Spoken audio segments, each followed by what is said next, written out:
तुम्ही दुकानातून अजूनही सुटक खाद्यतेल घेत असाल तर ही बातमी तुमच्यासाठी खूप महत्त्वाची आहे. कारण आजपासून राज्यात सुटक खाद्यतेल विकण्यावर आता थेट बंदी घालण्यात आली आहे.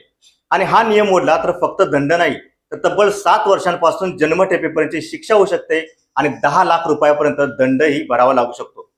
पण सरकारने अचानक असा कठोर निर्णय का घेतला? सुट्या तेलामुळे नेमका कोणता धोका आहे आणि तेल खरेदी करताना आता ग्राहकांनी नेमकं काय पाहायचं आहे? चला संपूर्ण माहिती जाणून घेऊया. आपल्या घरात रोजच्या स्वयंपाकासाठी खाद्यतेलाचा वापर होतो. भाजी असो, पोळी असो, नाश्ता असो किंवा तळलेले पदार्थ, तेल हा आपल्या स्वयंपाकघरातला रोजचाच भाग आहे. पण हेच तेल जर भेसळयुक्त असेल, निकृष्ट दर्जाचं असेल आणि चुकीच्या पद्धतीने साठवलेलं असेल तर त्याचा थेट परिणाम आपल्या आरोग्यावर होऊ शकतो. याच पार्श्वभूमीवर महाराष्ट्रात खाद्यतेलाच्या विक्रीबाबत मोठा निर्णय घेण्यात आलाय. राज्यात सुट्या खाद्यतेलाच्या विक्रीवर पूर्णपणे बंदी घालण्यात आली आहे. अन्न व औषध प्रशासन म्हणजेच एफडीएने या संदर्भात राज्यभरासाठी एक सर्वसमावेशक आदेश जारी केलाय. या आदेशाची अंमलबजावणी शुक्रवारपासून करण्यात येणार आहे. आता खाद्यतेल विकायचं असेल तर ते पूर्णपणे सीलबंद आणि स्पष्ट लेबल असलेल्या पॅकिंगमध्येच विकावं लागणार आहे. म्हणजे दुकानात एखाद्या मोठ्या ड्रममधून किंवा डब्यातून ग्राहकाच्या भांड्यात थेट तेल ओतून देण्याची पद्धत आता चालणार नाही. यासोबतच आणखी काही महत्त्वाचे नियम सुद्धा लागू करण्यात आले आहेत. वापरलेल्या डब्यांमध्ये तेल पुन्हा भरून विकण्यासही बंदी आहे.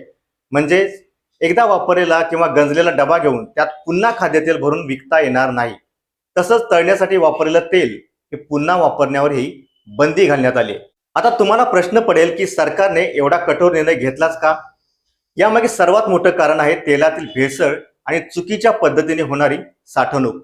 सुटं तेल बराच वेळ हे उष्णता आणि हवेच्या संपर्कात राहिलं तर त्याचा दर्जा खराब होण्याची शक्यता वाढते. त्याचबरोबर भेसळ करण्याची शक्यताही वाढीस लागते.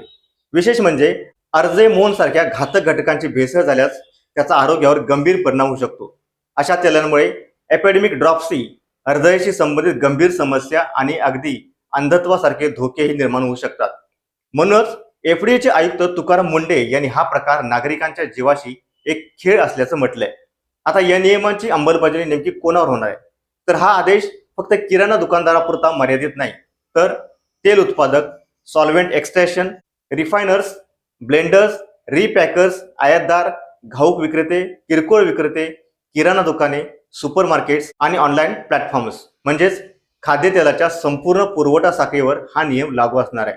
आता सर्वात महत्त्वाचा मुद्दा म्हणजे नियम मोडला तर शिक्षा काय?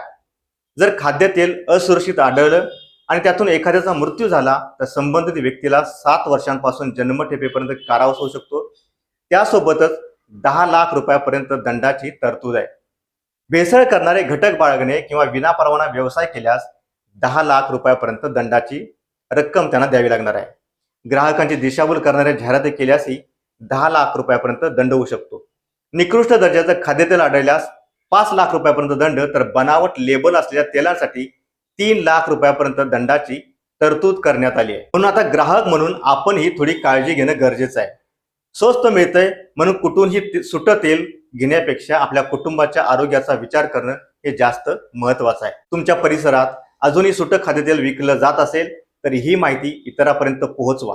बातमी महत्वाची वाटली असेल तर व्हिडिओ शेअर करा आणि अशाच महत्त्वाच्या बातम्यांसाठी चॅनेलला सबस्क्राईब करा.